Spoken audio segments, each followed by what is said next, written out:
Meu nome é Felipe Pereira, né? Como vocês viram nesse vídeo legal pra caramba, que a gente para ver também. Eu vou falar para vocês sobre arquitetura serverless para machine learning, né? Alguém aqui hoje já usa arquitetura serverless no projeto que está? Não? Uma pessoa aqui, legal. O legal de arquitetura serverless, né? E aí também um pouco da mentira no nome, digamos assim, que serverless, levado ao pé da letra, é sem servidor, né? Isso, obviamente, é uma mentira, né? Tem servidores rolando aí. A questão é sem servidor do ponto de vista de quem está usando, né? Então, você tem muitos serviços nas nuvens por aí que você pode usar e você não tem que se preocupar em instalar sistema operacional, driver, fazer update de segurança, né? Então, geralmente a nuvem faz isso para você e você tem um benefício, né? Você usa, sei lá, um Kafka as a Service, um banco de dados as a Service, um Spark as a Service. Então, serverless é isso. Para onde que eu aponto? É você que muda? Agora foi, beleza.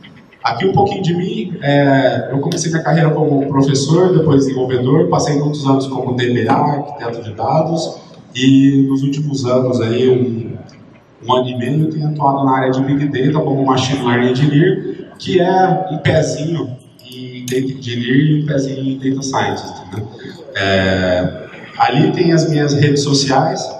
Aqui tem o GitHub, aqui na apresentação vai ter algumas partes que são código e provavelmente vai ficar ruim de ver, mas quem quiser ver mais em detalhe depois, pode acessar no GitHub, tá?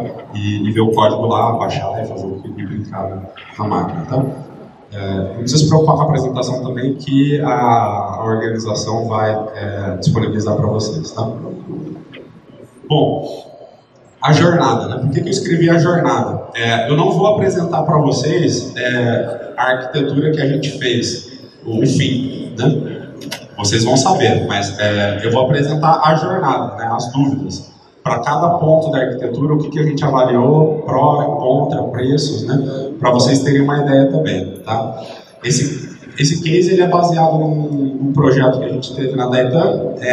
Então, como toda palestra baseada em case, a gente vai tentar falar o máximo possível sem falar demais, né? Então, sem expor o cliente, mas vou passar para vocês tudo que tem da parte técnica, né? Que é o que basicamente você poderia também fazer vendo o site da Amazon, tá? Só para dar um pouco de contexto também, que jornada que é essa? Essa aqui a gente vai montar uma arquitetura serverless para machine learning de um cliente que é uma fintech. Essa fintech presta serviço para bancos. Então, os bancos mandam informação para ela e ela define a probabilidade de um usuário estar cometendo lavagem de dinheiro ou não, tá? Esse é o contexto nosso. Outro contexto, o cliente usa a Amazon, então essa palestra é mais focada em Amazon. E o processo ia começar como batch, mas precisaria ter a flexibilidade de, se no dia seguinte o cliente quisesse mudar o processamento para streaming, a mesma arquitetura teria que aguentar, tá? Então essas são as constraints que a gente tem nesse contexto, nesse projeto. Bom, aqui uma super simplificada arquitetura do sistema geral. Ali a gente tem o cliente final do banco, né? Nós, os usuários de banking online e tal. Quando você faz uma transação, isso é mandado para essa fintech e no sistema dessa fintech existem vários serviços que processam essa transação, sendo um deles o serviço de machine learning, tá? E aqui dentro o modelo de machine learning, né, que é parte do serviço de machine learning. Tem mais coisas aqui dentro, mas eu resolvi evidenciar isso aqui, porque quando a gente começa a aprender Data Science, geralmente a gente começa com o Jupyter Notebook, que aprende a fitar um modelo, né? E, gente, Data Science e Machine Learning não é só fitar modelo no Jupyter Notebook, tá? Então, precisa, óbvio, é o coração de muitas soluções, mas tem muito mais coisas envolvidas ao redor disso, né? E, geralmente, quem cuida dessas coisas ao redor é o engenheiro de dados ou o Machine Learning Engineer, né? Então, geralmente, nas empresas, o cientista foca mais no modelo. Se a empresa for pequena, às vezes o cara tem que fazer o resto também, mas em empresas maiores, o cientista foca no modelo e o engenheiro de dados foca na construção do serviço para construir o modelo, tá? Bom, de maneira geral, como que funciona o serviço de Machine Learning, né? Expandindo aquela caixinha lá. A gente tem uma interface de entrada de dados, por onde a gente vai receber o dado. Esse dado vai passar por um controle de fluxo, né, um workflow, e depois vai ter a execução da predição. A gente vai pegar o resultado da predição e vai retornar. É simples assim, tá? Que ferramentas que a gente avaliou para cada um desses casos? Essas aqui, tá? Então a gente vai passar por todas essas ferramentas e avaliar o que a gente encontrou em cada um desses passos aí. Na entrada de dados, a gente testou o API Gateway, que é uma interface REST, né? E a fila, o SNS SQS. São ferramentas da Amazon. Quem faz por fora pode subir uma API na mão, pode subir uma fila na mão, né? O conceito é o mesmo, tá? API Gateway. Como é que o API Gateway funciona? Ele é esse cara aqui, o laranjinha. Ele recebe chamadas REST, que podem vir de qualquer tipo de dispositivo ou qualquer tipo de sistema. Depois que ele recebe, ele tem alguns itens internos aqui, como um cache e o log no CloudWatch, mas ele vai passar essa requisição para outros serviços da Amazon, tá? E aqui tem alguns exemplos de serviços que recebem essa requisição. O interessante para a arquitetura serverless é um outro conceito, né, além da facilidade de você não precisar gerenciar um servidor, é você ter uma arquitetura que, a princípio, não existe, né? Ela está dormindo. Quando chega um evento, ela sobe, responde ao evento e desce. Então você paga só pelo tempo de execução daquele evento. Então fica muito mais barato do que ter uma máquina rodando 24 horas por dia, né? E aqui tem um aspecto interessante do API Gateway, que o API Gateway fica em pé, porque ele precisa estar em pé para receber requisições, né? Mas ele é barato. E ele recebendo ele passa para o próximo, né? Ele acorda o próximo serviço, tá? E a partir daí começa a nossa cadeia de eventos. Aqui um exemplo do como criar o API Gateway. É bem simples, tudo na Amazon você pode fazer via interface gráfica no console, ou pode fazer via CLI, tá? Aí fica a cargo de cada time.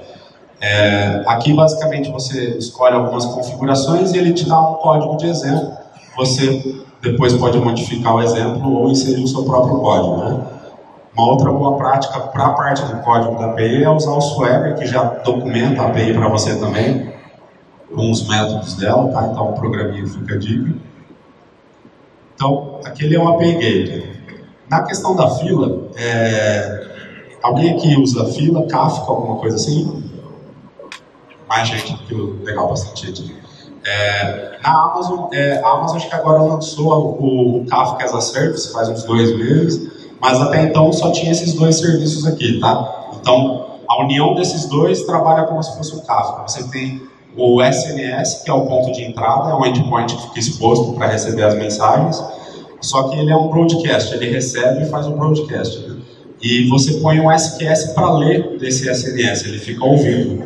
Então, você jogou a mensagem no SNS, ele faz o broadcast para os tópicos, né? Pode ter mais de uma fila aqui embaixo, mais de um consumer, e aí o consumer é a fila em si, e aqui entra na fila e depois é processado de acordo com a sua lógica, de acordo com o seu sistema. A criação do SNS é bem simples, porque ele não tem ele é um broadcast ali, então você dá um nome para o tópico e depois você pode colocar os consumers nesse tópico, tá? No caso aqui só tem um consumer, mas poderia ter outros, né? Então imagina que chega uma informação aqui e uma vem para o sistema de machine learning, outra vai para a persistência no banco de dados e por aí vai, né? De acordo com o seu sistema. No SQS tem um pouquinho mais de configurações, eu não coloquei todas, coloquei as principais aqui, tá? Então você tem a visibilidade, timeout, mas a principal delas é a gente saber desse threshold aqui, né? O tamanho máximo do payload do evento que cai na fila, ele é de 256 KB, tá? Então é bem pequeno. Então cada mensagem ela é pequena. Você não pode mandar muita coisa dentro dela, isso influencia na arquitetura, né? Então lembra que eu falei que o nosso processo é batch? Se eu for processar todas as transações de uma vez, mesmo se eu condensar só os IDs, provavelmente não cabe aqui. Então talvez eu tenha que quebrar por transação. Então isso influencia na arquitetura do sistema. Né? Tá pegando? Pegou. E aí, por fim, vimos as partes técnicas, a questão de pricing. A Pay Gateway, ele tem um free tier durante 12 meses de 1 milhão de API calls, tá? 12 meses a partir do momento que você cria a conta, tá? Não no momento que você passou a iniciar a API Gateway. Então tem que ficar esperto. Passou desse 1 milhão ou acabou os seus 12 meses, aí é bem baratinho aqui, tá? É questão de $3,50 para mais um pacote de 333 milhões de requisições, tá? Então é barato. Já no SNS, é 1 milhão de requests por mês, sem limite de mês, e passou disso 50 centavos de dólar para cada mais um pacote de 1 milhão de eventos que chegam, tá? Então, lembra que chega no SNS e ele manda para algum lugar, né? Se você for mandar para o SQS, que nem nessa arquitetura, é grátis, sem limite. Se você for usar para outras coisas, pode ser que tenha cobrança, como, por exemplo, se você for mandar para um HTTP, tem cobrança. No nosso caso, nós escolhemos o API Gateway, tá? Por quê? Porque ele tem aquela capacidade de trigger, né, digamos assim. Ele recebe o evento e ele acorda um próximo serviço passando a informação que a gente quer, tá? Então, isso pra gente foi bem legal. Vocês vão ver também a próxima ferramenta que a gente escolheu. Isso fez um link bem bacana. Bom, Workflow, a gente avaliou aqui Airflow e Step Functions. Airflow, alguém aqui usa Airflow? Não? O Airflow ele é um open source para criação de grafos, a gente já vai ver aqui. O Step Functions ele é uma ferramenta da Amazon para controle e criação de workflow. O Airflow ele funciona criando DAG. DAG é Directed Acyclic Graph, que é grafo, né, um grafo direcionado sempre para frente, e acíclico, né, ele não faz voltas, não faz loop, tá? Então você pode construir um workflow de processamento dessa forma aqui. Ele é bem fácil, ele é feito em Python. Isso aqui é o código do próprio Airflow. Você importa umas bibliotecas, define os argumentos e aqui você cria o objeto DAG, né? E aí você vai ter que criar as caixinhas dentro do DAG depois. Essas caixinhas são as tasks. Então, task 1, task 2, aqui o template e depois task 3. Tá? E aí você define o formato do grafo. Nesse caso aqui, ele pôs de um jeito inverso. Ele está falando T2 é filho de T1 e T3 é filho de T1. Então ele está fazendo uma bifurcação, né? Começa em T1 e faz paralelo T2 e T3, tá? É isso que ele está fazendo nesse script aqui. Já esse é o Step Functions da Amazon. Ele é um workflow, você monta da maneira que você quiser. Ele tem um início e um fim, no meio você faz o que você quiser. Vai para frente, né? Pode voltar. E aí você vai adaptando o workflow para a necessidade do seu job, né? Então, no nosso caso, e aí o Step Functions foi a ferramenta que a gente acabou escolhendo também, a gente recebe a requisição, submete o job, fica aguardando o job terminar, né? Então a gente fica pegando o status do job, já terminou, e aí quando termina, você verifica, né? Se falhou, você toma uma ação, se foi com sucesso, você toma outra, e aí o workflow se encerra, tá? Ele é bem interessante. Você configura ele escrevendo um JSON. Essa aqui é a interface web da Amazon.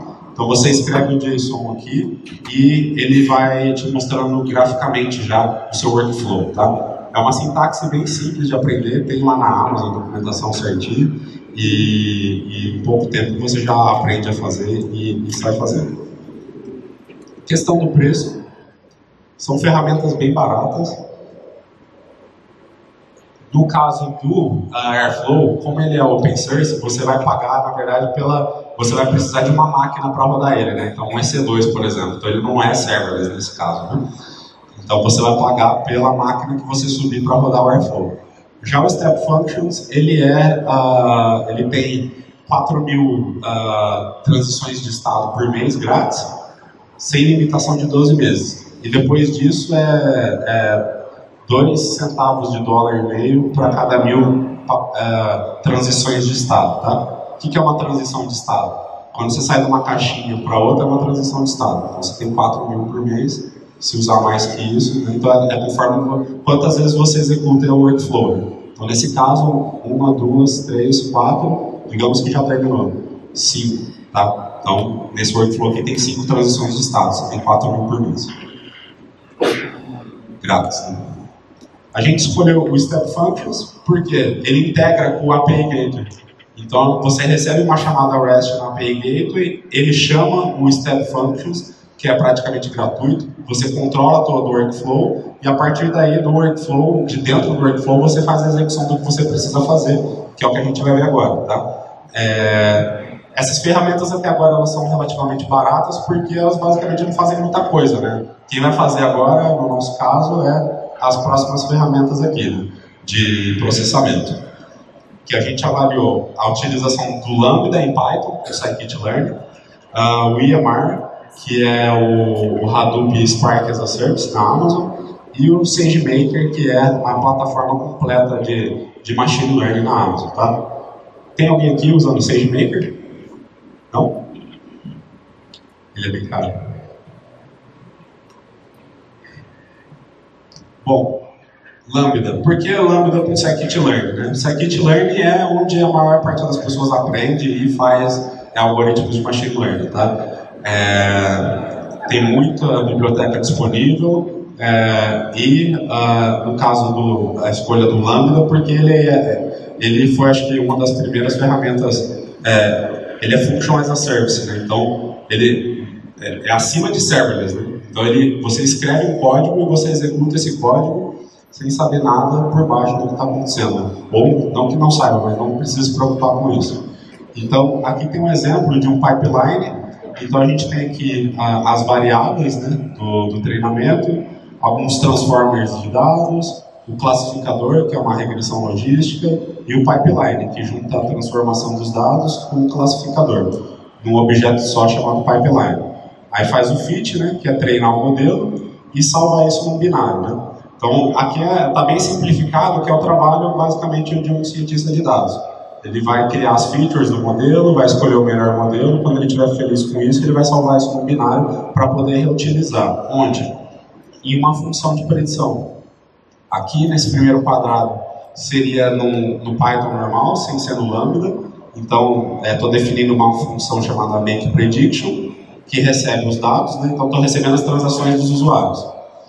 E aí você faz o load do binário do modelo e dá um predict passando as variáveis. Né? Então passei as transações, os dados das transações, e ele me retorna. Isso é lavagem de dinheiro ou não, né? Na verdade ele retorna a probabilidade disso ser uma lavagem de dinheiro ou não.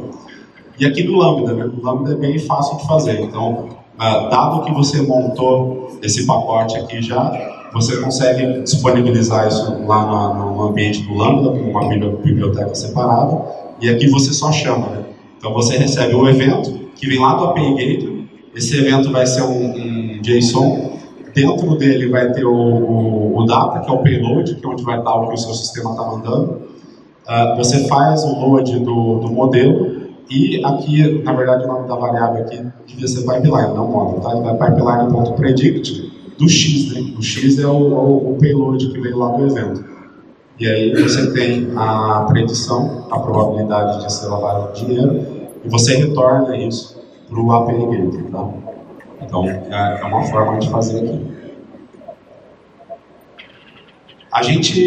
O Scikit-Learn, ele é muito interessante, todo mundo aprende a usar, mas muitas pessoas usam o Spark, por quê? Porque o Spark tem um processamento paralelo. Então, quando você tem Big Data de verdade, dificilmente você vai conseguir fazer com o Scikit-Learn, porque ele é mais single-threaded, assim. E aí muitas empresas caem nessa de você começa a estudar o problema usando um Jupyter Notebook, um Scikit-Learn, mas para pôr em produção tem que ser o Spark. E aí, por mais que seja Python, é outras bibliotecas, é o PySpark, é o mlib do Spark, então a performance em termos de resultado, de acurácia, né, pode não ser a mesma. Então, o que o pessoal tem tentado fazer é evitar essa necessidade do Spark, fazendo o Scikit ser multithread. E para isso já existem duas bibliotecas aqui, o Modin e uma da Intel, tá? Então, o pessoal está indo por esse outro caminho de, ao invés de utilizar frameworks de processamento paralelo, usar bibliotecas que tornam o próprio scikit paralelo. E aí você executa da forma que você já executa hoje. A outra aqui é o EMR. O EMR é o Spark as a Service, né? Ele tem o Hadoop também por baixo. Então, no nosso caso aqui, de maneira simplificada, o nosso microserviço de Machine Learning receberia uma requisição pelo API Gateway com as transações, passaria para o Step Functions, que faria aquele workflow, e o Lambda acordaria o Spark, que está dormindo, né? Então, o Lambda é um Function as a Service, e quando cai a mensagem dele, ele sobe, ele acorda o Spark, que também não estava em pé, o Spark processa, devolve o resultado, e aí você faz o caminho de volta, tá? Então, essa é uma coisa bacana também da arquitetura serverless, né? Tirando o API Gateway, todo o resto aqui fica dormindo e só acorda quando uma requisição chega, tá? Inclusive o Spark, ele tem, o EMR no caso, né? Ele tem o modo batch. Você manda informação e ele automaticamente executa a operação e já desliga depois. Você não precisa desligar o cluster. Aqui um exemplo de como fazer o Lambda mandar um pacote para o Spark, tá? Tem uma biblioteca que chama Apache Live e ela permite que o Spark tenha uma interface REST. Então, você define onde está o Spark, né? No caso aqui é o teste localhost na máquina, e você tem que passar aqui o cabeçalho da requisição, você monta o objetivo que você quer, basicamente estou passando aqui um script Python chamado simpleweb.py e você manda isso para o Spark com essa função aqui, execute batch, então, que foi definida lá em cima. Execute batch, recebe a URL e faz o get lá para o Spark. Então, o Spark vai ter o endereço e você manda para ele. Então, com essa chamada, com essa interface REST no Spark, você consegue fazer essa arquitetura conversar aqui, tanto para mandar o job, quanto para depois pegar o resultado, se for o caso. SageMaker. O SageMaker ele é uma plataforma completa da Amazon para Machine Learning. Aqui no verdinho são ferramentas para análise e exploração dos dados. Depois aqui no roxinho, azul, prata, dourado, de acordo com cada um aí, para treinar o modelo. E uma vez que você está feliz com o seu modelo, você também tem na mesma ferramenta o deploy do modelo, tá?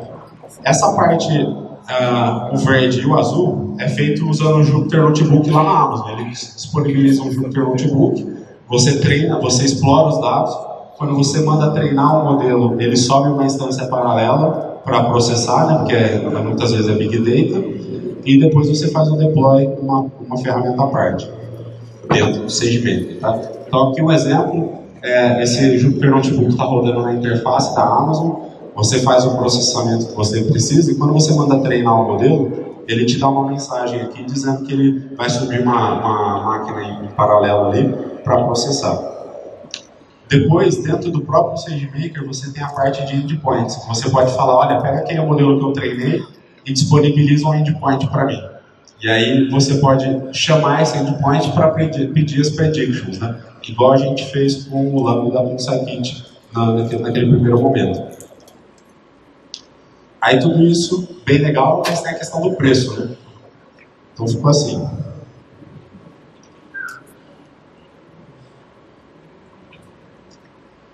Como é que está estruturada essa tabela, né? Então eu tenho aqui na primeira o EMR com Lambda, aqui eu tenho o SageMaker e aqui eu tenho o Lambda com Scikit-learn, tá? Aqui tem algumas máquinas, alguns custos, mas o custo final de cada arquitetura está aqui, tá?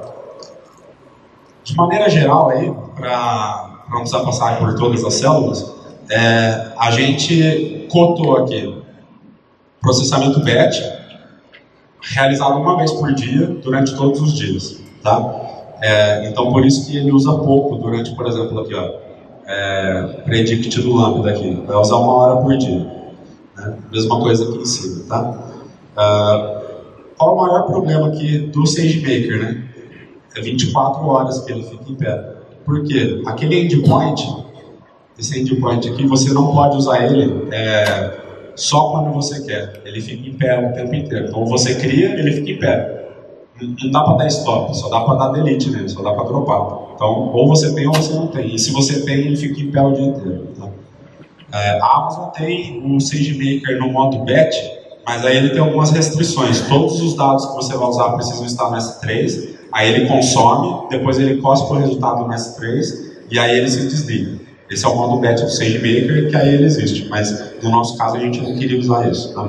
Então a gente também cotou máquinas, preço de máquinas parecidas aqui, em 3 ambientes. Né? Ambiente de desenvolvimento, onde o cientista de dados vai desenvolver o seu modelo, treinamento, onde vai ser treinado, e predição, que é quando vai para a produção. Né? Então, colocando tudo em perspectiva aqui, o SageMaker ficou bem mais caro, né? Mas principalmente por conta do predict ter que ficar em pé o tempo todo. Tá? Então, fora isso, sobrou a Lambda com Scikit-Learn, com $1.000 aqui, e EMR com Lambda, $3.000 aqui, arredondando. Tá?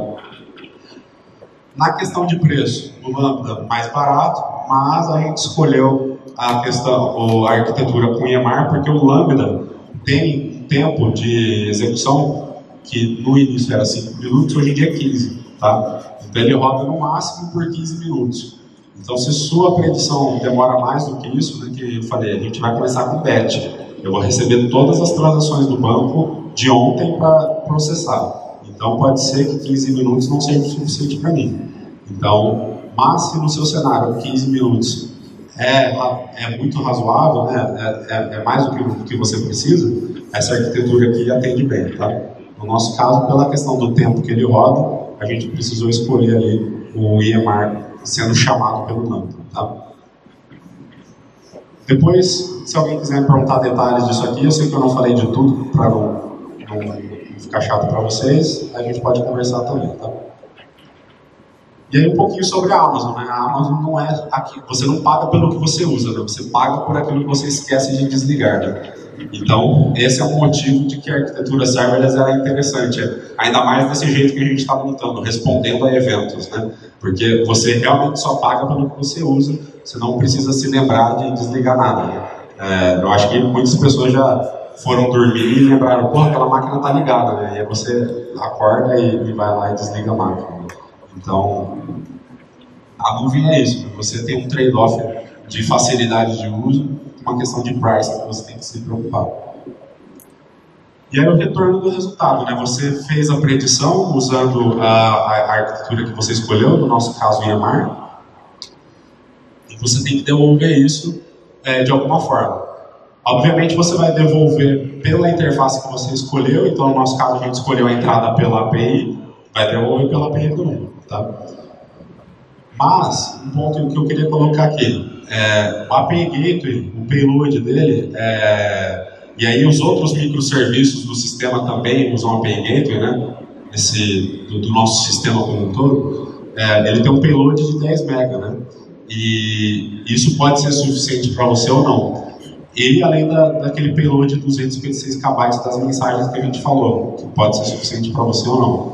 Caso não seja, a saída é você colocar o resultado em si no banco de dados.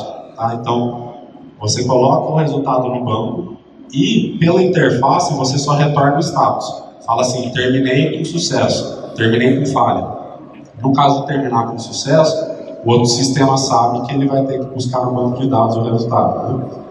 Ponto positivo disso, né, que não tem limite, porque você grava o que você quiser no banco.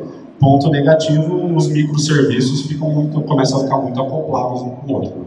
Um vai depender da disponibilidade do banco do outro, né? E dependendo do que você quer atingir com a sua arquitetura, não é o ideal. Né?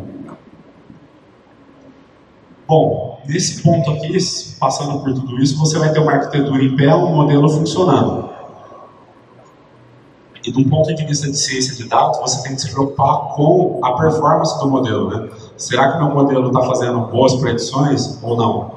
Isso se chama model health, tá? No caso de uma classificação, então, por exemplo, vamos falar de transação bancária de fraude, né? Você passa seu cartão em algum lugar e a compra é negada porque o banco achou que aquilo era uma fraude. Então, ele classificou a sua transação como uma fraude, né? A gente pode analisar a classificação com algumas métricas, né? Acurácia, precision, recall, F1 score, entre outras, tá? E como é que a gente calcula? A gente calcula. A gente tem, isso aqui é uma matriz de confusão, onde você tem a verdade aqui e o que o seu modelo disse aqui. Então você fez uma transação, foi você que fez, e o modelo disse que ela é verdadeira, então é um verdadeiro positivo, né? Se foi você que fez a transação, mas o modelo achou que era uma fraude, é um falso negativo, tá? E por aí vai a mesma coisa aqui embaixo. Então, o que a gente quer com o modelo é que todas as classificações estejam ou no verdadeiro positivo, que era verdade e eu disse que era verdade, ou no verdadeiro negativo, que, né, era uma fraude e eu disse que era uma fraude, tá? É isso que a gente tem como objetivo ao criar um modelo de machine learning. Mas qual que é o problema disso aqui? Alguém sabe me dizer? Quando você passa a maquininha aqui no shopping, isso vai lá para o banco e ele diz se é fraude ou não é fraude. Qual que é o problema disso? Um dos problemas disso para avaliação do modelo. Treinar o modelo errado? Treinar o modelo errado. O tempo é importante também. Mas específico da matriz de confusão aqui. Alguém enxerga algum problema? O falso negativo é um problema. Mas o problema que eu estou querendo dizer é como é que você sabe que é um falso negativo, entendeu? A transação chegou, você predisse. E aí, como é que você sabe, né? Quando a gente treina um modelo, a gente tem um dataset com as respostas, geralmente, né? Se a gente está fazendo alguma coisa supervisionada. E aí você consegue avaliar a acurácia, avaliar qualquer métrica que você quiser no treinamento. Quando você põe isso para rodar no mundo real, chega a transação, você bloqueou. Como é que você sabe se era verdade ou não, né? Então a gente precisa ter meios de receber um feedback para o modelo, tá? Então, no nosso caso, quando a gente diz que uma transação era legítima, mas ela era uma lavagem de dinheiro, o banco abre um ticket com uma fintech. Então, a gente recebe a reclamação do banco, e aí essa reclamação vem para a equipe de ciência de dados analisar. E se, por exemplo, começa a chegar muita reclamação de um mesmo cliente, a gente, de repente, tem que reavaliar o modelo. Então, isso é uma maneira muito manual. Se você tiver alguma maneira mais automática de fazer isso, é interessante também. Mas é importante saber que não adianta treinar o melhor modelo possível e colocar em produção. Você tem que pensar em receber feedback do mundo real para ver se o seu modelo precisa ser retreinado e melhorado. Tá? E isso nos leva ao fato de que a gente começa na área de data science querendo fazer modelinhos de machine learning, mas modelos de machine learning não vivem sozinhos no mundo, eles vivem dentro de um produto. E você, como cientista de dados ou engenheiro de dados, precisa ter a visão de produto. Viu? E essa visão de produto envolve ter um modelo de machine learning, né, ele é o coração de tudo, vai ter um pipeline, geralmente feito pelo engenheiro de dados, e as formas de feedback, né, pode ser um case management, ou pode ser algum tipo de integração que o próprio usuário vai dar um feedback para você daquilo, né, e também em toda a estrutura de integração com outros sistemas e serviços, que é o que a gente falou aqui na palestra até agora. Né? E esse produto, né, ele é desenvolvido por pessoas que desempenham papéis. Né? Então,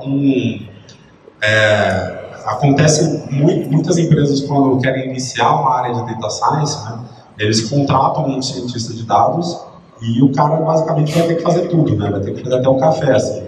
E não é assim, né? Para você fazer um produto, você precisa de um time, tá? E esse time tem responsabilidades definidas, né? Então a gente enxergou nessa experiência que a gente precisa ter, no mínimo, alguns papéis ali. Precisa ter um Product Owner com a visão de negócio, até para balizar o cientista de dados na criação do modelo, né? Porque a criação do modelo tem muito a ver com o problema que você está resolvendo, né? Não dá para resolver problemas genéricos que você não sabe o contexto. O engenheiro de dados, a partir também do contexto de business, vai saber que ferramentas, que nuvens que ele vai poder trabalhar para fazer o pipeline dele, né? A gente sentiu falta também, no nosso case, de alguém de testes, né, um QA, voltado para testes dessa infraestrutura, né? A gente criou aqui uma arquitetura que o próprio cientista e o próprio engenheiro de dados que estavam testando, né?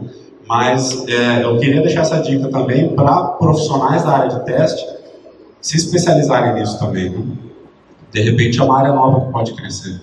Você testar, porque a gente precisa testar, precisa saber se cada ponto daquela arquitetura que eu desenhei aqui está funcionando, fazer teste de carga, né? Ajudar a fazer teste de carga, ajudar na questão da acurácia do modelo, né? Então o QA pode ficar mandando exemplos verdadeiros e ver o resultado, exemplos falsos, né? E testar algumas coisas nesse sentido, né?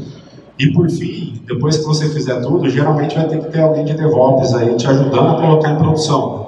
No nosso caso, a gente tem ambientes bem apartados. Assim, a gente tem um ambiente de desenvolvimento, onde a gente tem bastante liberdade, e um ambiente de produção, onde a gente não tem muita liberdade.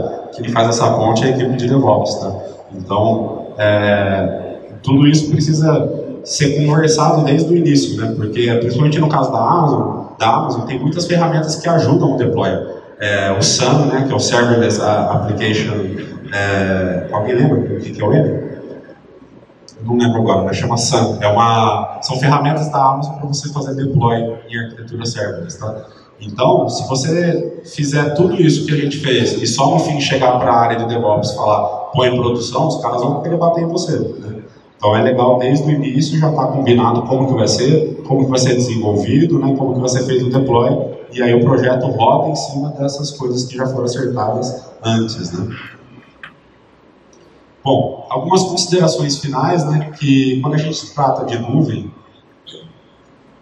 não precisa ser serverless, né, mas quando a gente trata de nuvem, muita coisa é facilitada para a gente porque a gente não tem que gerenciar máquinas, né, não tem que fazer patch, instalar, pôr cabo de rede, nada. Mas você tem que perder tempo analisando as alternativas, né. Então vejam que tudo isso que eu coloquei de alternativa aqui é dentro da própria Amazon. Se eu tivesse liberdade para usar outras nuvens, eu teria que fazer todo esse trabalho para outras nuvens também, né? Então tem todo um trabalho de planejamento que você tem que fazer com nuvens, né?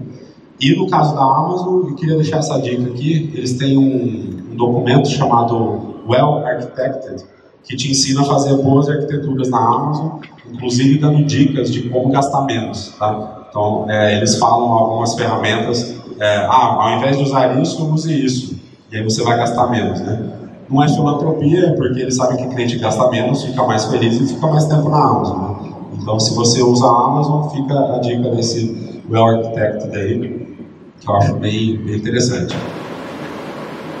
E é isso, obrigado.